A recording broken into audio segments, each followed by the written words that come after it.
डोळस माणसे. एक दिवस अकबराने बिरबलाला एक विचित्र प्रश्न केला. बिरबल, या जगात आंधळी माणसे जास्त आहेत की डोळस माणसे? बिरबलाने लगेच उत्तर दिले, महाराज, अशी गणना तर कोणी केली नाही, पण माझ्या मते जगात आंधळी माणसे जास्त असतील. अकबराने विचारले, तू कशाच्या आधारे हे सांगतो आहेस? दुसऱ्या दिवशी बिरबल रस्त्याच्या एका चौकात आपल्या 2 सहाय्यकांसोबत जाऊन बसला. दोन्ही सहाय्यकांकडे वह्या आणि लेखणी होती. बिरबल स्वतः दोघांच्या मध्ये धान्य घेऊन जात्यावर दळत बसला.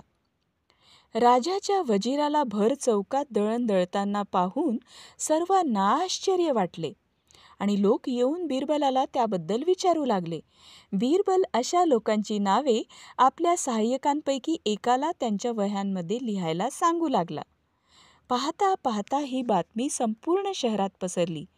अकबर स्वतः त्या चौकात बिरबलाला भेटायला आला आणि खरंच बिरबलाला दळण दळताना पाहून आश्चर्यचकित होत त्याने विचारले, अरे बिरबल, तू हे काय करतो आहेस? बिरबलाने आपल्या सहाय्यकाला सांगितले, महाराजांचे नाव तुझ्या यादीत लिही. अकबराने दोन्ही सहाय्यकांकडे त्यांच्या वह्यांकडे पाहिले.